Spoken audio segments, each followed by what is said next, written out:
থামেন থামেন, বলতে দেন। মেয়েদের সম্পর্কেও বলবো, তবে পুরুষদের সম্পর্কে যেটা বলি, যে পুরুষ একাধিক মেয়েদের সাথে সম্পর্ক রেখে চলে, তাকে আপনি সমস্ত শক্তি দিয়ে, আপনার সমস্ত বুদ্ধি কৌশল দিয়েও ফিরিয়ে আনতে পারবেন না সেই পথ থেকে। সর্বোচ্চ চেষ্টা করেন, সর্বত্র লেগে থেকেও তাকে আপনি থামাতে পারবেন না। যখন আপনি তাকে ধরে ফেলবেন, প্রমাণসহ তাকে ধরে, যখন আপনি বিষয়টা ধরে ফেলবেন, প্রমাণসহ তাকে বলবেন, সে সম্পূর্ণ দোষটা অস্বীকার করবে এবং আপনার উপরেই চাপিয়ে দিবে। সে তখন বলবে আপনার কারণে সে এমনটি করছে। কথাটি যখন বারবার তাকে বলতে থাকবেন, তখন একটা সময় আপনাকে ব্লেম দিয়ে সে চলে যাবে। সারাদিন যারা কঠোর পরিশ্রম করে তারাও এই কথাটাই মনে করে। আবার যাদের পকেট ভর্তি টাকার গরম আছে, অর্থাৎ অনেক সম্পত্তি, টাকা পয়সার মালিক যারা, তাদেরও এই কথাটাই মনে হয়। দেখেন তো আসলেই মনে হয় কি না? দিনের শুরুতে মনে হয় টাকার অনেক বেশি প্রয়োজন, আর দিনের শেষে মনে হয় অনেক বেশি শান্তির প্রয়োজন। আপনাদেরও কি তাই মনে হয়? স্বামী থাকার পরও যে নারী পরপুরুষে আসক্ত হয়, বাইরের পুরুষের সাথে সময় কাটায়, আর যাই হোক ওই নারী নিজেও মানসিক শারীরিক শান্তি কোনোটাই পায় না, সন্তানের কথাও চিন্তা করে না, এমনকি নিজের স্বামীকেও সুখ থেকে, শান্তি থেকে বঞ্চিত করে। অনেক দিন পর হলেও আপনি প্রমাণ পাবেন আল্লাহ যেটা আপনাকে দেয়নি সেটা আপনার জন্য কখনোই কল্যাণকর ছিল না। এ কথাও মনে রাখবেন, বাপের বাড়ি ততদিনই সুন্দর হয়, শান্তির হয় যতদিন বাবা মা বেঁচে থাকে। বিশ্বাস করবেন কিনা জানি না, অনেক স্বামী আজও স্ত্রী না থাকার মতো করেই বেঁচে আছে।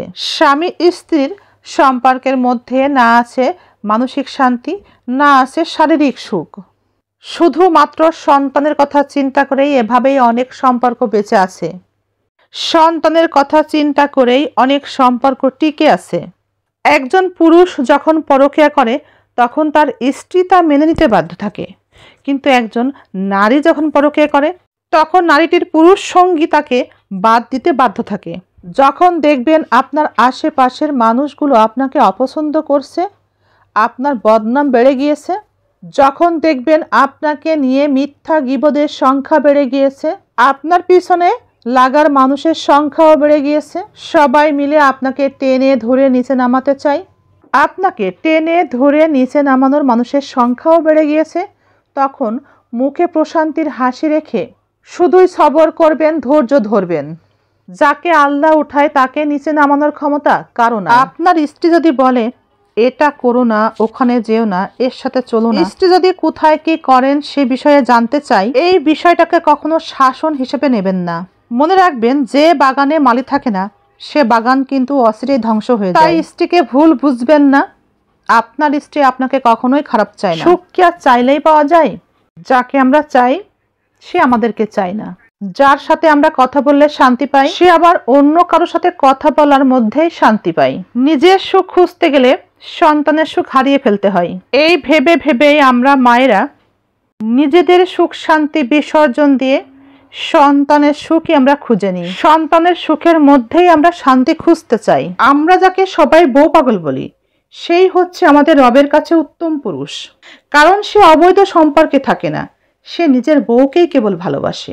আপনার জন্য যে হারাম এমন মেয়েকে ভালোবাসলে তার জন্য কিছু করলে নেকি পাবেন? নেকি পাবেন না।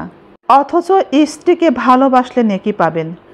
স্ত্রীর মুখে ভাত তুলে দিলে নেকি পাবেন। স্ত্রীর মুখে খাবার তুলে দিলে আপনি নেকি পাবেন। স্ত্রীর চোখের দিকে তাকালে আপনি নেকি পাবেন। তাকে আদর করবেন, যত্ন করবেন, তাকে সময় দিবেন, তার সাথে অন্তরঙ্গ সময় কাটাবেন, ঘুরবেন, বেড়াবেন, নেকি পাবেন। স্ত্রীর মুখের দিকে তাকাবেন, নেকি পাবেন। অন্য যে কোনো মেয়ের জন্য যা কিছু করেন নেকি পাবেন না, কিন্তু স্ত্রীর জন্য করবেন, নেকি পাবেন। স্বামীরা আজকাল স্ত্রীর মন বোঝার থেকে ভুল বোঝে বেশি। স্বামীরা স্ত্রীর কাছে বন্ধুর মতো।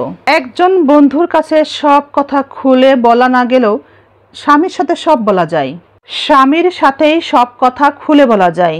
কিন্তু আমরা যেটা দেখি, স্ত্রীকে ভালোবাসার থেকে অবহেলা করি বেশি, আর এই জন্যেই অনেক সংসার থেকে সুখ হারাতে দেখি।